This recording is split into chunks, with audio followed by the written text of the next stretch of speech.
I will unmute myself.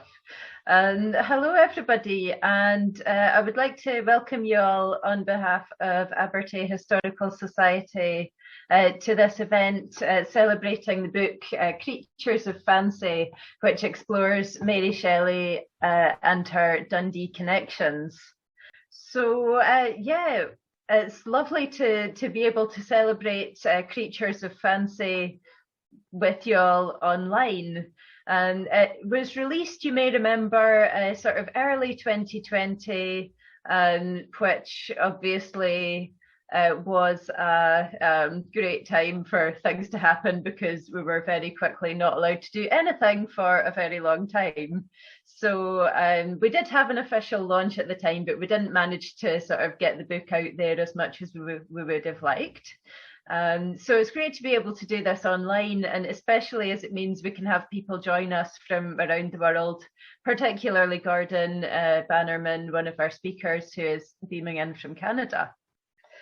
And as well as Gordon Bannerman, today we'll be hearing from Kenneth Baxter, Matthew Jarron and Daniel Cook.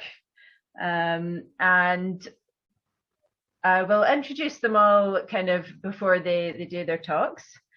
But I think without further ado, we will get started. And our first speaker is going to be Gordon Bannerman. And he is originally a Dundonian, but he's currently professor at the University of Guelph Humber in Toronto. And he's also previously taught at the London School of Economics and King's College London. And Gordon is going to be talking about Mary Godwin's connections in Dundee and her time with the Baxter family. Okay, thank you very much, Erin, for that introduction. And I shall just put my slide display up for everyone to see. Yes, I'm going to talk about Mary Shelley's time in Dundee. She spent some time in Dundee between June and November 1812, and then again between June 1813 and March 1814. So quite a long time, really, and at quite a formative age as well. So she was only age 15 at this time. Quite an interesting part of her kind of formative experiences. And I'm sure, as others will point out, in the preface to Frankenstein in 1831, she actually mentions Dundee, the dreary banks of the Tay, as she refers to it. This is an introduction to a little bit of a praise for Dundee, where she could allow her imagination to run free, and where she had a great amount of personal and intellectual freedom. And so, it's quite an interesting aspect of her life, albeit in the span of her life, quite a short period, I guess. But the associations that she made, the people she met during the time she was in Dundee, proved to be quite enduring in her life. And she had a very turbulent life, of course, marrying Percy Shelley in 1816, and a rather tumultuous period 6 years before his death. In 1822, and then establishing herself, of course, as a writer in her own right. Some have said, of course, the Dundee period quite important to her literary pursuits, to actually her feeling that she could write, that she could actually expand on her experience and knowledge. Now, I got interested in this subject almost inadvertently, because although I was brought up in Dundee, and I knew about the connection. I actually had a friend who lived in South Bafford Street many years ago, and so knew the Frankenstein steps and the plaque. But maybe like a lot of other people, I didn't really pay much mind to it at the time. And it was actually only when I was working on a project with Professor Ivanhoe at the University of East Anglia into the letters of Richard Cobden, the 19th century radical. And I was exploring the Baxter family connection with Cobden, with the free trade movement, that I came across this kind of connection. The kinsman, William Thomas Baxter, found him to be quite an interesting character, and was struck by the contrasts between the connections between this kind of intelligentsia in London, literary circle, high literature, and yet, connection with this manufacturing family in Dundee. There was a lot of contrast there. There was the metropolis against the provinces. There was the intellectual against the practical. There were many things which I thought were very unusual in what we perceived to be a very class-based society, a very status-based society. It seemed that this was rather odd. But they did have a lot of things in common, and I think Mary comes into this world, and it's not really so unusual to her. Some of the radical ideas were quite similar, although socially there were many differences in terms of where she came from in London and where she ended up staying in Dundee. And there's the chronology of her time in Dundee. So obviously quite some time spent coming back and visiting again, of course. We don't actually know too much about what she did when she was in Dundee. It's rather frustrating. There's no real journal which was kept, and so far no sources have really revealed on a granular basis, on a granular level, what she was actually doing. I think, though, she must have seen the local economy in all its glory. The whaling fleet, the emerging industrial economy, of course. This was the era of the coming of the steam engine, higher productivity in industry. So she would have seen this kind of bustling manufacturing industrial town. We do know that she travelled to Fife quite a number of times, and I'll come on to that in a moment as to why that was the case. To visit one of the sisters, the Baxter sisters, who had married a man called David Booth, and they lived in Fife. So we've got some account of that through a book called Reminiscences by James Stewart, who was a grandson of Isabel Baxter. So we do have something to go on, but there's it's kind of, a lot of it's kind of out of reach. We do lack a little bit of information. Now, of course, this is the site of the cottage where she stayed, which is now South Baffin Street, the plaque I mentioned a moment ago. And as I say, staying with the Baxter family, William Thomas Baxter, he was a canvas manufacturer and obviously did quite well in certain times. He seems to have been, like many business people, had a lot of volatility in terms of his fortune. But what's more interesting about him is his kind of political views, I think, that very much inspired by the French Revolution. And kind of carried that idealism into his adulthood as well. Had quite a large family, 5 daughters, 2 sons. His wife dies in 1811, so he's effectively a single parent after that, bringing up teenage daughters. And it's with 2 of these daughters that Mary forges quite a close friendship, Isabel and Christina. This is the plan of the house from John Wood's map in 1821, and it gives you a good flavour of the kind of landscape. It's almost directly across from Carolina Port, for those who are familiar with Dundee, at the eastern end of the sort of harbour area at that time. So quite a rarefied background, if you like. The Baxters weren't necessarily hugely wealthy, but they were fairly prosperous. And of course, the main line of the family becomes very wealthy through linen and then jute manufacturing. But obviously, William Thomas, his fortunes vary quite a bit, and he ends up going into poverty in later years. But it's a cultured background. It's appropriate for someone like Mary from the background she had, because of course her father was William Godwin, the great political philosopher. Her mother had been Mary Wollstonecraft, the radical feminist, and of course she died 10 days after Mary's birth. She came from a kind of intellectual circle, and so she was going into something of an intellectual circle, maybe not didn't quite have the gravitas of the London circle. Now, why was this connection made? It seemed a curious thing to me as to why these connections came about, why the London-Dundee connection occurred. And the crucial person in this whole story, really, in terms of providing the link, is this chap, David Booth, who's a self-educated man, something of an intellectual, an autodidact, a polymath, had lots of interests in different areas. had quite an iconoclastic figure. He was a radical as well, and he knew William Godwin, and it's David Booth who introduces William Thomas Baxter to William Godwin. This is William Godwin here in 1809, and then when again in 1811. Baxter actually meets Mary on his visit to the house in Skinner Street in London. Now, Booth is a very complex figure in this story, and it takes quite some time. It rather unfolds like a soap opera because he marries two of Baxter's daughters, not at the same time, I hasten to add. But the first wife dies, and then he marries the younger daughter, which is Isabel, and so. A huge difference in age between them, for one thing, and just a quite an odd story to marry two sisters.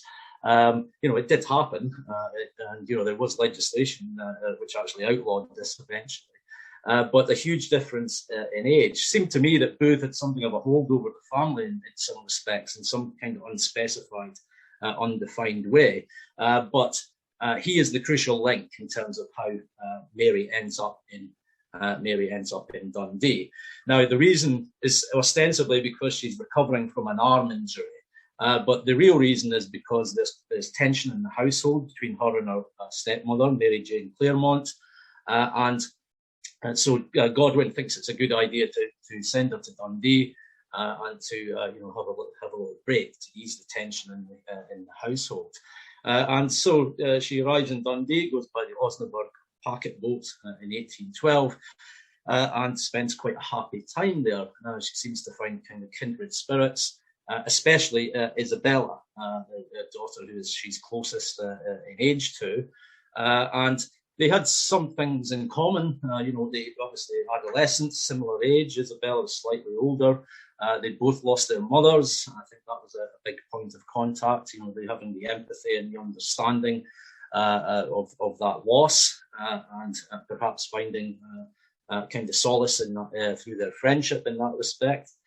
So it's a fairly close friendship. It seems to burn bright for quite a short time, but it does retain elements of that friendship later on. But they don't see each other quite as often later on. This was Isabel Baxter, as portrayed by Maisie Williams in the Game of Thrones star in the 2017 film Mary Shelley, which is a decent romp, but there's lots of factual inaccuracies in it, including Mary meeting Percy Shelley at Baxter's house in Dundee. That never happened. They met in London. But here's the real thing. This is from James Stewart's book Reminiscences, and this portrait of Isabella, who becomes such great friends with Mary. I think in some ways Isabella kind of embodies some of the same viewpoints as Mary's mother, and maybe this is something of the appeal as well.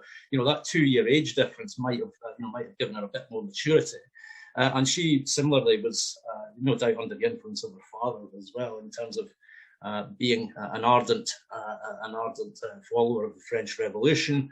And embracing all the principles which that promoted: liberty, equality, fraternity, and so there was a sense of the family and Mary kind of conjoined together in rejecting these sort of middle class conventions of morality or orthodox ways of modes of behaviour.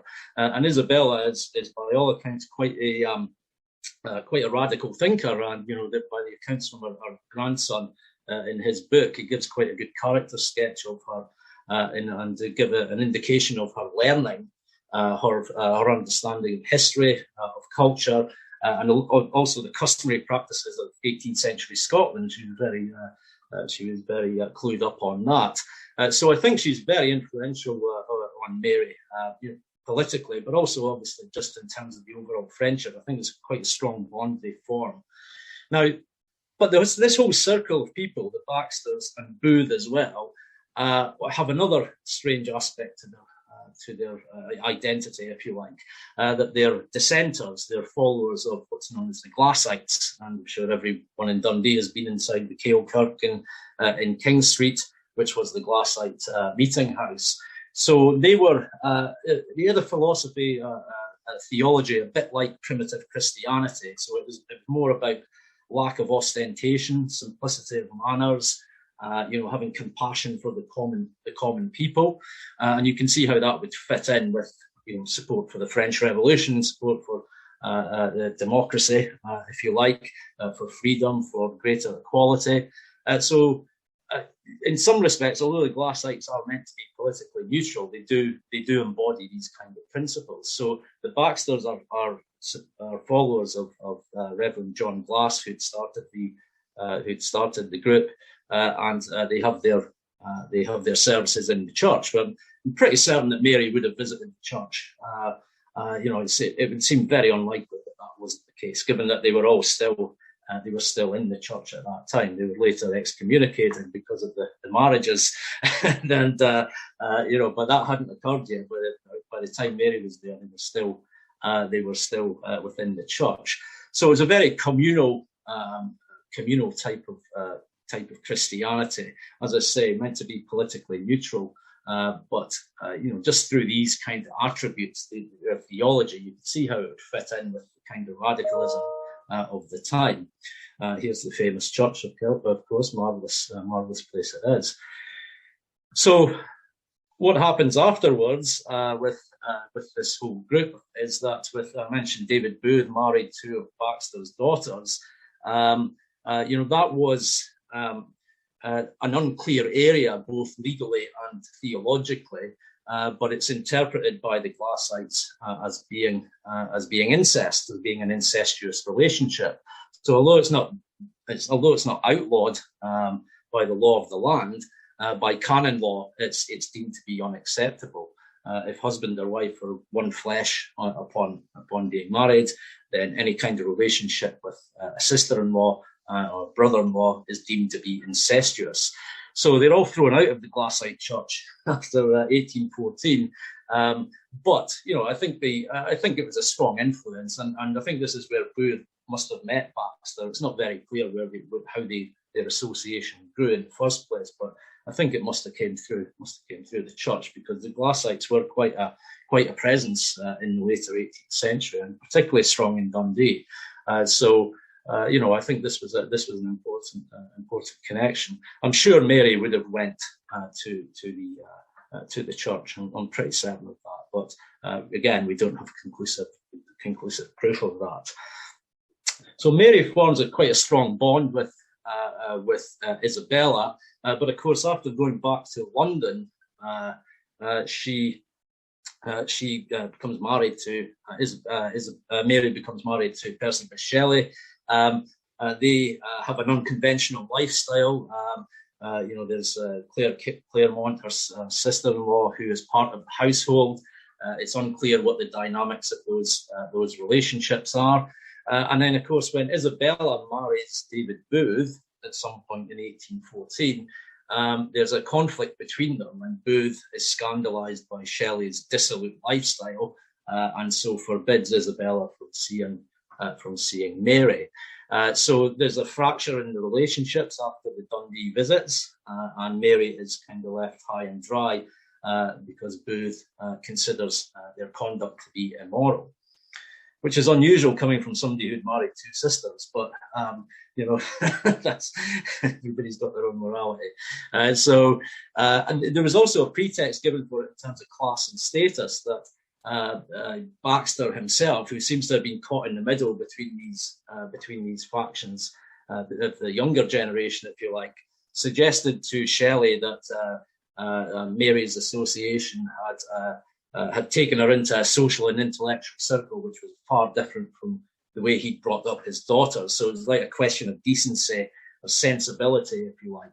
I don't think that was the real reason. I think the real reason was Booth was manipulating things behind the scenes to ensure that this break was permanent, and this was merely a pretext. Although, of course, Mary had, Shelley was very wealthy, and she had gone into a different circle, but that doesn't necessarily mean they were contradictory or completely opposed to each other. So there is a break in the relationship. I think this is because the age gap. I mentioned Booth was a lot older than both of his wives, both of the Baxter sisters. and over 20 years older. So I think it was probably not necessarily the non-monogamous relationship which Shelley was having with Mary and with Claremont, but the fact that the older man with the younger wife perhaps feared that the sort of dynamism of these people would take her away from him. So I think Booth was acting on those beliefs, if you like. And there's some evidence that he was a bit of a tyrant domestically as well. So the contact which Mary and Isabel have during their time in Dundee, they seem to be very close. Mary is also close with Christiana, another sister, but not quite as close as with Isabella. It seems like that relationship goes on, and there's a desire to continue that relationship after Mary returns to London. But of course, other forces intervene. And Mary's well aware of this. She points out in her letters that behind all this skullduggery is David Booth manipulating the situation to drive a wedge between them. And you can see here the quote, I'm sure that Mr. Booth was averse to our intercourse and would find some means to break it off. And then adding the sentence about social class, I could convince you that your girls are not below me in station. So, class and status was obviously a pretext used. And she didn't necessarily see that as any kind of issue. But, maybe, of course, in this time, class was a big issue, I guess. But I don't think that was the primary reason for the break. Now, I think they were very close during the time Mary was in Dundee, and there's a kind of readiness, I think, on Mary's part to try and become friends with Isabella again. But of course, there was always the issue of her husband, David Booth, who was very opposed to that friendship being renewed. But Mary does make a lot of attempts to see her, and correspondence over the years indicates this. So there's physical distance between them, but the emotional bonds seem to be still fairly close.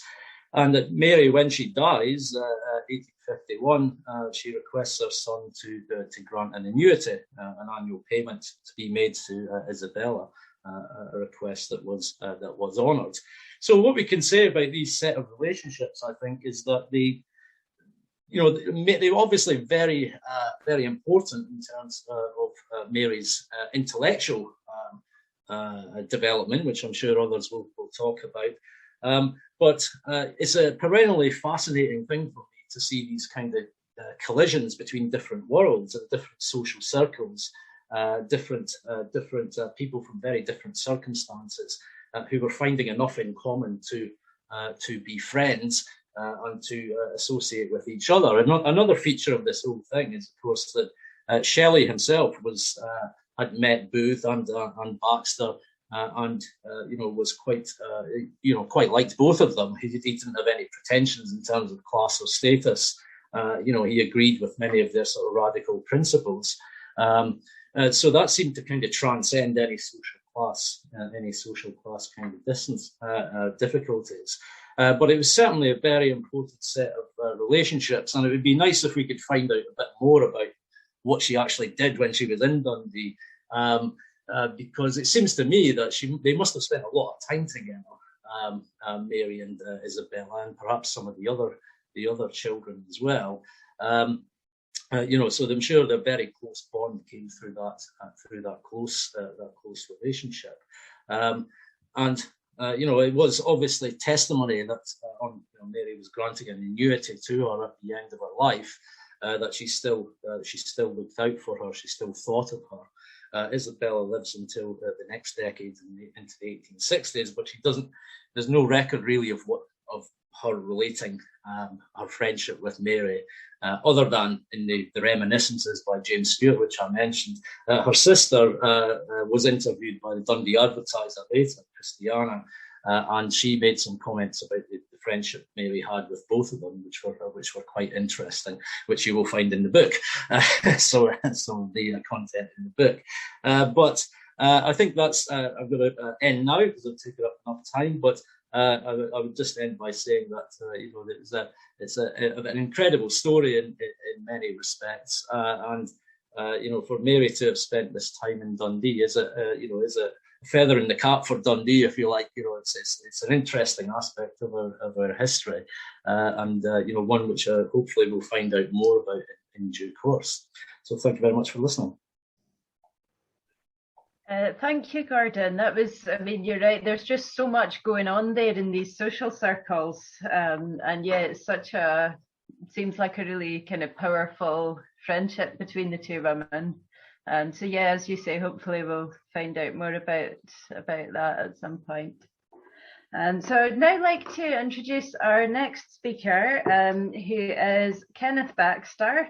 Kenneth is a historian born and educated in Dundee. He was awarded a PhD by the University of Dundee in 2008, and he has been on the Council of Abertay Historical Society since 2009. And Kenneth has contributed chapters to 3 other Abertay publications, as well as this one, which are 10 Taysiders, Quite Happy, and Tayside at War. But Kenneth is now going to tell us about a couple of other interesting figures in Dundee at the same time as Mary Godwin. Right. You should be seeing it now. Well, as Gordon and Erin have both suggested, Dundee in the early 19th century was a very interesting place where a lot of things were going on. And nowadays, there's greater awareness in Dundee that Mary Shelley stayed here and it had an influence on her later life. But it's much less likely that Dundonians are aware that 2 other key literary figures of the 19th century were also here at around the same time as Mary Shelley. And in fact, these are names that the majority of people today probably have not heard of: Thomas Hood and Robert Stephen Rintoul. Yet in their day, their names were known throughout the UK. Hood as a poet of cutting skill, and Rintoul as a pioneering radical journalist who founded The Spectator. When Thomas Hood died in 1845, the Illustrated London News lamented that death has arrested a writer of an original kind, a real wit and humorist in the best sense of the word. Poor Hood. On Rintoul's death 13 years later, several newspapers across the UK printed an obituary which stated, "The death of Robert Stephen Rintoul leaves a gap in the ranks of English," interesting use of the word, "journalists that will not easily be filled up." So who were these figures? Here we go. So we'll start off with Rintoul, as he was the more local of the 2. He was born in Tiburmoor in Perthshire in 1787, and he begins his career in Dundee in 1809. That's when he becomes printer of what was then called the Dundee, Perth and Cooper Advertiser, and is the forerunner of the much better known Dundee newspaper, The Advertiser. 2 years later, he became its editor, a post he would hold through until he left Dundee in 1825. Now, Rintoul's significance in Dundee really cannot be understated. We talk a lot about the 3 J's, and journalism is, of course, one of them. That has come to mean D.C. Thomson, but of course, before D.C. Thomson, there was John Lang, and before John Lang, there was R.S. Rintoul. He really played a key role in Dundee via The Advertiser, playing a key part in turning public opinion against the corrupt Riddick-ruled town council and bringing about municipal reform in Dundee. He offered it as a platform for articles by other local reformers, including the great radical hero of Dundee, George Kinloch, and coincidentally W.T. Baxter. He also championed new poets and other new writers, and as we shall see, was the first publisher of a work by Thomas Hood. There's no doubt that Mary Shelley would have been aware of him. Baxter certainly knew him, and as a radical, his papers would have been being read in the Baxter household at this time. I would think it's highly likely they probably met. Daniel Butterfield, in his recent history of The Spectator, makes clear that he transformed the Advertiser from what was basically a limited local paper with a small readership into one with a much wider range of readership, but also one which advanced opinions rather than just reported news. And he argues that in it, Rintoul was paving the way for the modern day newspaper with an editorial leader as the commonplace rather than just a record. The Caledonian Mercury had an interesting obituary when Rintoul died in 1858. It argued his work at the Spectator caused him to play a part in liberal form across Britain, but it also noted that it was his time in Dundee that brought him to national attention. People beyond Dundee were reading the Advertiser, and it brought him in contact with the radical MP and his later lifelong ally, Joseph Hume, sometime MP for Aberdeen, Douglas Kinnear, who again with the Shelley connection was a friend of Byron, and Lord Panmure. And it was Douglas Kinnear who was instrumental in persuading him in 1825 to move to London. And this meant he became one of a number of Scottish editors of English periodicals and newspapers at the time. The paper he founded first in London was the Atlas. This did reasonably well and would last for over 40 years under various names. However, his association with it only lasted 2 years. He fell out with the owner of the paper and decided to found another paper instead. And that would become the Spectator. He poached many of the writers from the Atlas and many of its contributions. In 1835, the Spectator was described as the leading liberal paper read by all who claim to be liberals. And Rintoul would edit it from its creation in 1828 until his own death in 1858. Now, of course, the Spectator survives today, but it's not clear that being a form that Rintoul recognises for several reasons.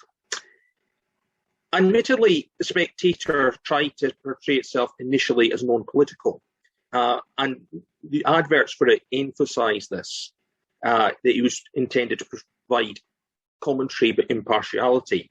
However, after the French Revolution of 1830, which brought about the liberal monarchy of Louis Philippe, Rintoul really made the periodical more political and made his campaign one for liberal reform in Britain. And that played a key part in eventually bringing about the Reform Act of 1832, which was very widely celebrated, including in Dundee. And because of this, Rintoul became a hero to British radicals. And on a return of it to Dundee in 1835, he was treated as a great celebrity, and this was a victorious homecoming. He was a modest man. He was presented with a silver tea set by Dundee reformers, and he disclaimed having played a part enough in the reform cause to merit it. And interestingly, there's a 1928 article about Rintoul in Dundee in the Courier, and it claims that he was such a hard worker, his trip to Dundee in 1835 was the first time he had taken a holiday since 1826. Whether this is true or not, but it does give you an idea of his abilities. He did continue to work hard. There's several other things he did. Most people thought his death in 1858 was actually overwork rather than the official cause of heart failure. There's a number of other things he's been associated with: the development of Canada, Australia, and New Zealand, and his views on systematic colonisation, supporting Rowland Hill's postal reform scheme. So again, another Dundee connection to the start of the post scheme if we don't go with the James Chalmers angle, and various other things.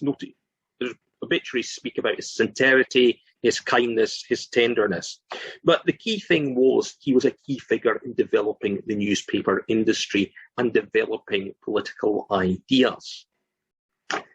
Now, Thomas Hood's story has many parallels with Mary Shelley.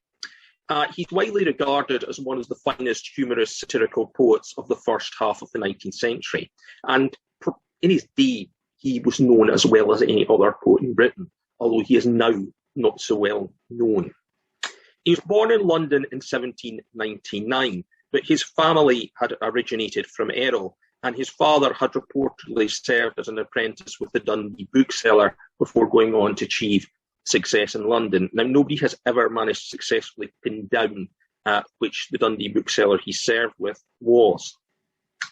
In 1815, he comes up to Dundee. Ostensibly, again, it's for health reasons. He describes it as escaping from the turmoil and smoke of the metropolis to inhale the balmy, invigorating breeze of the hills and dales of bonny Scotland. Now, Dundee, of course, at this time was very different from the industrial city it would become within a few decades. And his writing certainly does suggest it was something of a culture shock after London. However, we have to be very careful because Hood's autobiographical writing, let's say, needs to be treated with a silo of salt. He didn't let the facts get in the way of a good story. So he's got a lot in common with Godwin. He's coming from London and arriving in a Dundee that would have been different to what he was used to. Several later writers have observed his account of how he first came into Dundee is not to be trusted, and indeed it's been compared with the writings of Baron von Munchausen. It can be said with certainty he initially stayed with his aunt, Jean Key, in the Nethergate opposite the city churches. So probably, if you look at the map, somewhere just to the south of the city churches, you can see there. When her husband was sailing to Riga in the summer, she and the family went to Newport, and Hood probably accompanied them, travelling back and forth across the Tay on a regular basis. And it was during this time that he acquired a love of sailing that would last for his life. Now, he eventually moved out and took lodgings in the Overgate and then Castle Street, which again, you can see it on the map. There's debate whether he fell out with his aunt, because again, his accounts do not really gel with reality. But he did make friends with other young literary enthusiasts, including the well-known Dundee bookseller Frederick Shaw, whose business would eventually pass to the famous Dundee publisher William Kidd, who produced a number of books about Dundee and its historic themes. He also befriended Robert Milne, who in the 1830s would go on to be one of the founders of the weekly newspaper, the Dundee Chronicle. So here's an example of Hood's verse. He wrote this interesting thing called the Dundee Guide in doggerel. And it is typical of his poetry in that it's witty, but it is less than flattering. Probably the best known lines from this are his comment about the fact that there was 4 congregations in one building under one steeple being a sign of the thrift of the people. That is a fairly well-known line. But here are some of his descriptions of Dundee. The town is ill-built and dirty beside, for with water it's scantly badly supplied, by wells where servants in filling their pails stand for hours in scandal and falsehood and tales, and abound so in smells that a stranger supposes the people are very deficient in noses. Their buildings, as though they deemed scantily of ground, are crammed into the corners that cannot be found, or as though so ill-built, contrived had been, the town was ashamed they should ever be seen. But is this a fair description? Well, compared with the London he comes from, probably not, but it does have a whiff of truth about Dundee architecture and Dundee's town planning at this time, or lack thereof. Nevertheless, he does seem to have taken in Dundee to heart, because he did later come back. And it's probably because Dundee's first published work appeared in Dundee that Hood was fond of it. The first thing he gets in publication appears in a 24th of April 1815 edition of the Advertiser, which was a letter, and that's followed by a poem, Sabbath Morning, which appeared in the Dundee magazine. And it was these successes that when Hood went back to London meant he thought he was going to take up a literary career, and he did. He had some success as a novelist. He was an essayist, also editor of Punch, but he was primarily known for his poetry. And as I say, he retained fondness for Dundee because in September 1843, he returns to visit family and old friends. And shortly afterwards, he presented 2 volumes of his works to the library included in the library of the Watt Institution. So just as Dundee today is proud to be seen as one of the places that generated Mary Shelley's output and Frankenstein, it should remember Rintoul and Hood, who are significant figures. And it's a very interesting fact that 3 key figures of 19th century literary scene were in Dundee within a very short space of time of each other? And does this suggest that Dundee had something that helped generate literary talent? What does it tell us about the culture and nature of Dundee at the time? Well, these are things to ponder. Thanks very much. Thank you very much, Kenneth. That was, I'm really glad we've got some poetry on tonight, and I do think Rintoul in particularly is such a kind of underrated figure that would be great to hear more about. And our next speaker is another Abertay Historical Society figure. Next up we have Matthew Jarron, who is curator of the University of Dundee Museum Services and also secretary of the Abertay Historical Society. And Matthew is going to be continuing the sort of theme of the kind of literary, political and social context of Dundee at the time, with a talk about Frances Wright. Thank you so much. Hopefully you can see that okay. So I want to talk, as Erin says, about some of the connections between Mary Shelley and another pioneering female writer who was just 2 years older than Mary, the Dundee-born Frances or Fanny Wright. Wright was born in 1795 and was the daughter of James Wright Jr., who is a linen manufacturer, probably best known for designing and making local coinage in Dundee. It's important to note that James Wright was also a political radical, and some of his activities were later amusingly recorded by James Miles in his Dundee Courier articles called Sketches About Town in 1849. Mr. Wright warmly sympathised with the political principles which agitated Europe during the Great French Revolution and was the personal friend of the Dundee Liberals who were transported during these stormy times. That's a reference to George Mealmaker and Thomas Fish Palmer, who were found guilty of sedition and sent to penal colonies from which they never returned. And their story is also told in the book. He, Wright, was the first person who circulated in Dundee that clever political brochure called The Rights of Man. That's Thomas Paine's famous book from 1791. And being a superior metallurgist, he struck a Republican medal in commemoration of the establishment of his favourite form of government in France and intended to circulate it in his native town. But about this time, he became an object of surveillance to the government. And afraid of the vengeance of the law, he one night, about 12 o'clock, got into a small boat in the harbour with all his radical medals beside him, crossed about halfway over to Fife, and deposited the suspicious cargo at the bottom of the Tay, after which he returned, burned a large quantity of objectionable papers and books, then retired to bed, and no doubt slept sounder than he did the night before.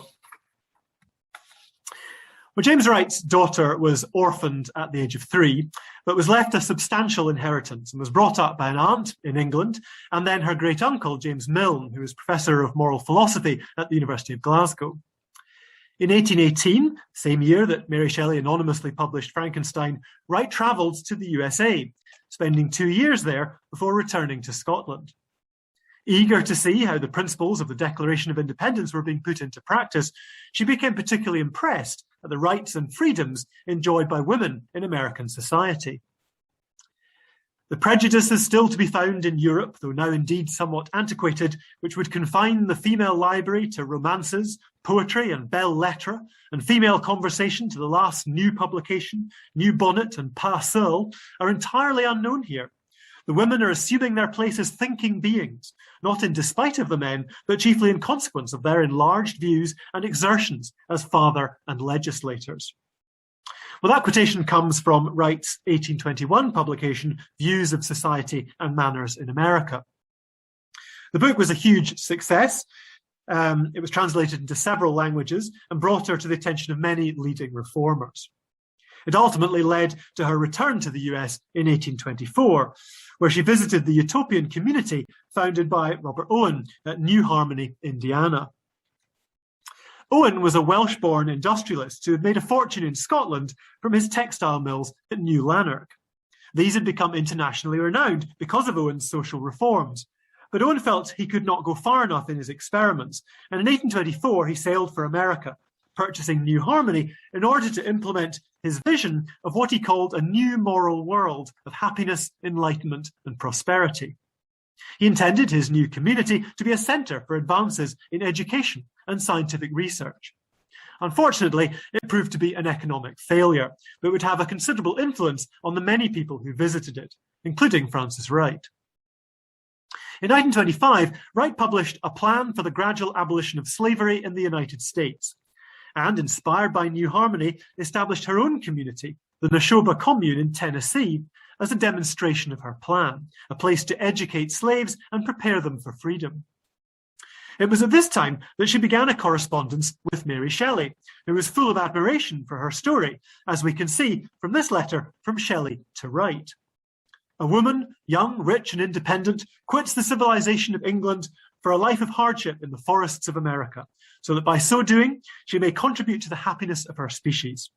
Her health fails in the attempt, yet scarcely restored to that, she is eager to return again to the scene of her labours, and again to spend the flower of her life in arduous struggles and beneficent, self-sacrificing devotion to others. Such a tale cannot fail to inspire the deepest interest and the most ardent admiration. You do honour to our species, and what perhaps is dearer to me, to the feminine part of it. And that thought, while it makes me doubly interested in you, makes me tremble for you. Women are so perpetually the victims of their generosity. Well, Wright recognised in Shelley a kindred spirit, telling her, if you possess the opinions of your father and the generous feelings of your mother, I feel I could travel far to see you. This delighted Shelley, who replied, the memory of my mother has always been the pride and delight of my life, and the admiration of others for her has been cause of most of the happiness I have enjoyed. Wright hoped to convince Shelley to join her at Neshoba, describing it as an establishment where affection shall form the only marriage, kind feeling and kind action the only religion, respect for the feelings and liberties of others the only restraint, and union of interest the bond of peace and security. She travelled to England to stay with Shelley for a week, prompting the latter to observe that she was neither so independent or so fearless as you think. Well, Wright could not persuade Shelley to join her on her mission, but when they parted, Shelley asked her for a lock of her hair, which she is said to have kept close to her for the rest of her life. And this is the plaque that marks the site of Neshoba today, which scarcely does justice to Wright's intentions. It says, here in 1827, a Scottish spinster heiress named Frances Wright set up a colony whose aims were the enforcement of cooperative living and other advanced sociological experiments. It failed in 1830. You can tell that whoever wrote that really was not a fan. So, yes, the commune at Neshoba failed, but Wright lectured widely on the abolition of slavery and became internationally renowned as a social reformer and feminist. And that's just one of the many intriguing connections that are revealed in this book. And that's all I've got time for, so I shall stop there. Thank you very much.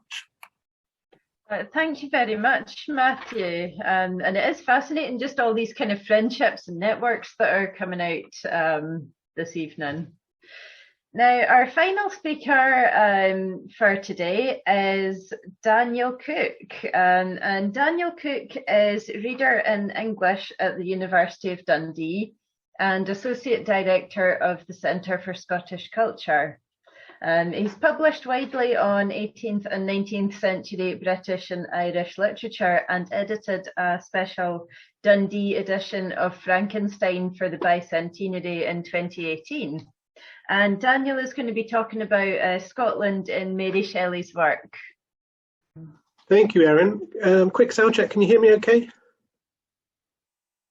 Fantastic. I'm going to share my screen as well. Turn on this slides here. Thank you, everyone, joining us this evening, afternoon, morning, depending where you are. We've heard so far about Mary Shelley's biographical and historical connections with Dundee, and also sort of the parallel lives of other literary and historical figures as well.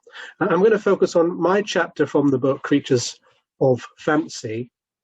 My chapter in the book focuses on the literariness of Shelley's engagement with Scotland, not just Dundee, but also the Orkney Islands, Dunkeld and Perth, amongst other places. I'll give you a quick taster from the opening pages of the book. And then at the end, just a couple of minutes, I want to talk briefly about some creative ways in which we have been engaging with with Shelley's Scottish legacy. And I'm going to seed corn some upcoming plans that we've been working on. I'll also share some links later in the chat as we segue into the questions and answer section of our evening. So let me turn to Creatures of Fancy. And I think what I really want to stress is Scotland really matters to Mary Shelley, and we want to meet her on the other half of that journey. So here we go. One day early in 1820, Mary and Percy Bysshe Shelley received in their Naples residence a large crate. In that crate, they found a generous selection of new books that has excited interest amongst reviewers back home, back in the UK. One of the novels was Walter Scott's Ivanhoe, a historical romance that provoked a renewed demand for a kind of romantic medievalism, in which knight tournaments and witches' trials titillated modern readers. In Scott's dedicatory epistle in this novel, addressed to the fictional antiquary, the Reverend Dr. Dryersdust, Lawrence Templeton, Scott in character, mentions a Scottish magician who was, quote, at liberty to walk over the recent field of battle and to select for the subject of resuscitation by his sorceries a body whose limbs had recently quivered with existence and whose throat had but just uttered the last note of agony. Scott's fictional necromancy no doubt owed much to his recent reading of Frankenstein, a novel he reviewed with great enthusiasm in Blackwood's Edinburgh Magazine of March 1818, although, quick side note, he assumed the author was Percy Bysshe Shelley. Not until 1823 was the real author more firmly known. Nevertheless, in turn, Mary Shelley retained a fascination with Scott and Scotland throughout her career.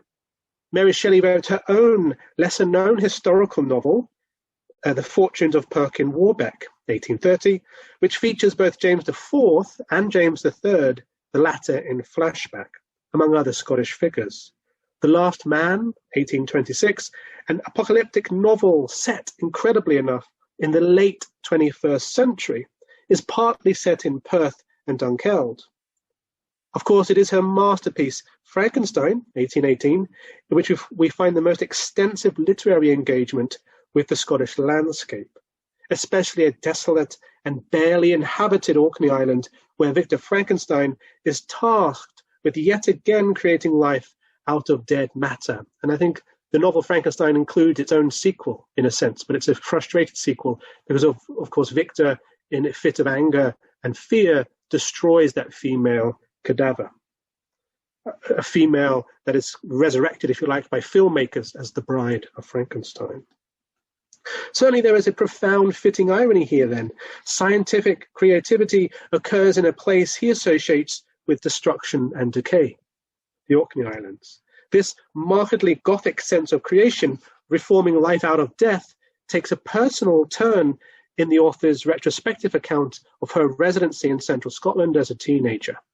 In the introduction to the 1831 edition of Frankenstein, Shelley mentions the considerable time she spent in Scotland, making an unspecified amount of occasional visits to the more picturesque parts, in her words. But her mainstay, what she calls her habitual residence, in 1812, was on the blank and dreary northern shores of the Tay near Dundee. The Gothicism of her language is clear enough, blank, dreary. However, she hastens to clarify that such dreariness leads to profound flights of fancy.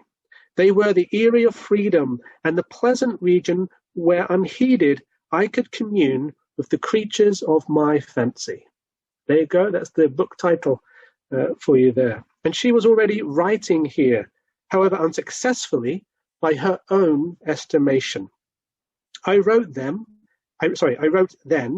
but in a most commonplace style. And for us in Dundee, that's one of the tantalizing mysteries about this whole thing. Mary Shelley claiming that she becomes a writer here in Dundee, but did she produce anything? Could we find in some of the archives, I'm looking at Erin here, maybe the library has a secret stash of unknown Mary Shelley stories. That would be the dream, but we're not quite there yet. More indirectly, her engagement with her Scottish locale fired her burgeoning imagination.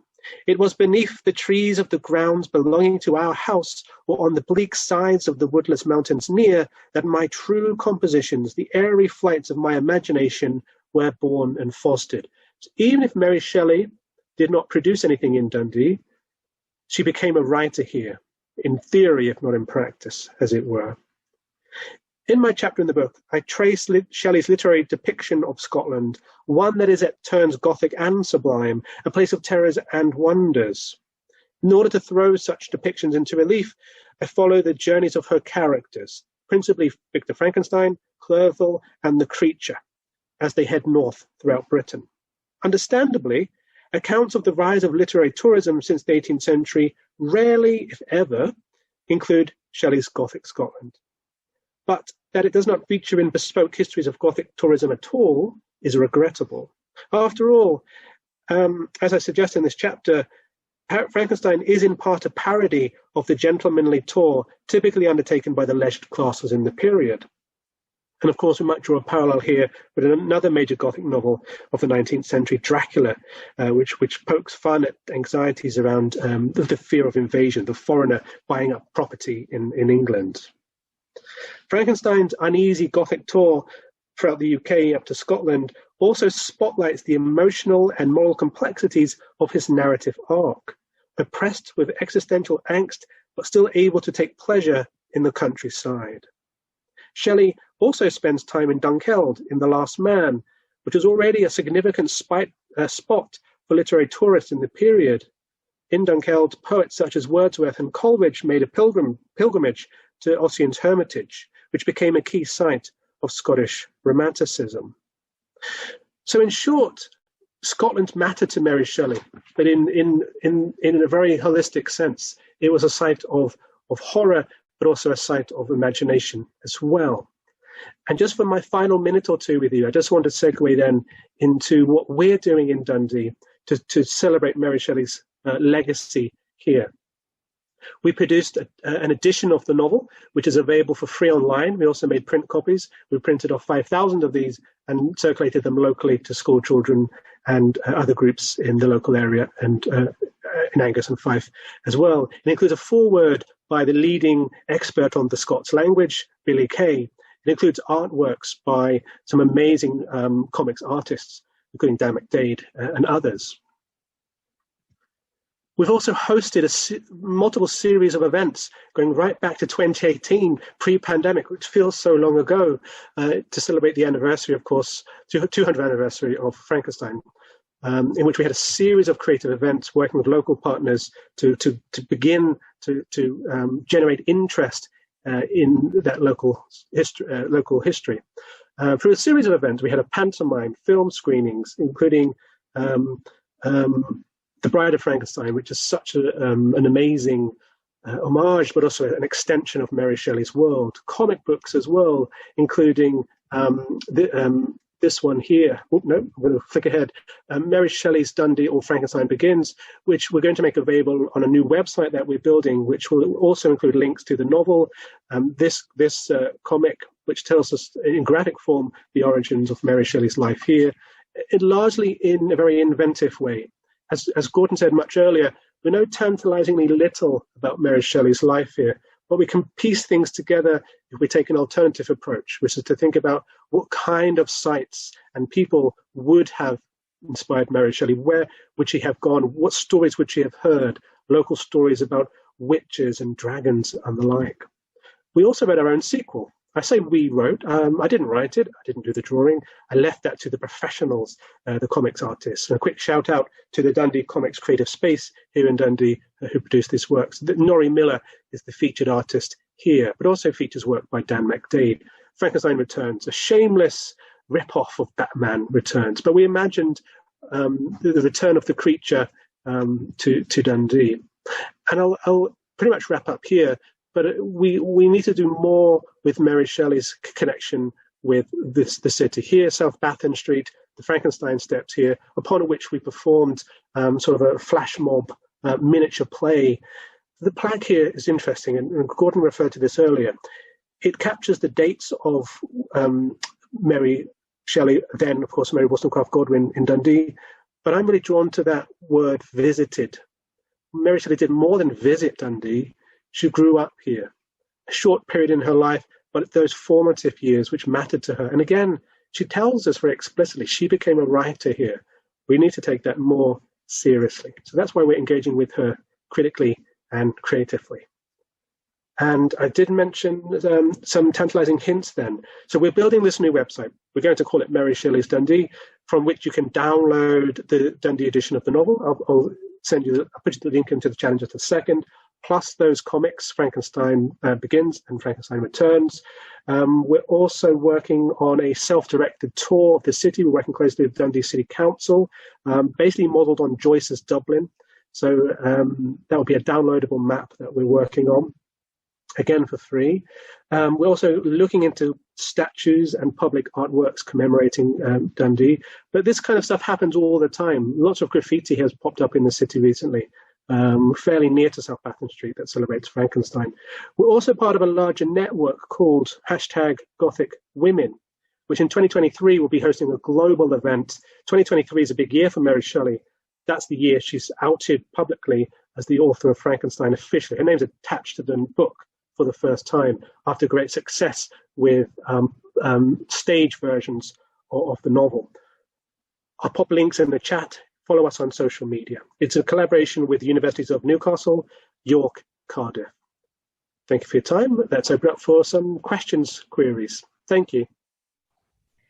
Thank you very much, Daniel. And yeah, I think any opportunity we get to kind of revisit that Frankenstein phantasmagoria that was part of Being Human in the Frankenstein year would be amazing. It was sort of in the old church that Shelley went to when she was in Dundee, and sort of proper magic lantern slides and spooky things, and it was really fantastic. Okay, so thank you. There's a lot of people just saying how much they've appreciated your talks this evening. And somebody also saying, please continue to do events via Zoom so that people living further away can attend. I think we do all of our we don't have a date for going back to in-person meetings as yet for the Abertay regular talk series. So please do follow along with what we've got coming up on Zoom. You can like Abertay Historical Society on Facebook for updates, and we're also on Twitter as well at AbertayHS. Well, I think the sense from this evening is very much watch this space. There will be a lot more coming about Mary Shelley and her Dundee connections. So yeah, I think just finally I would say again, thank you very much everyone for coming. I was going to say coming out, coming online this Friday evening. And thank you once again very much to all of our speakers who've been absolutely fascinating this evening. Thank you to you, Aaron, for chairing. That's great. Thank you so much. Thanks very much. Thanks for coming, everyone. Cheerio.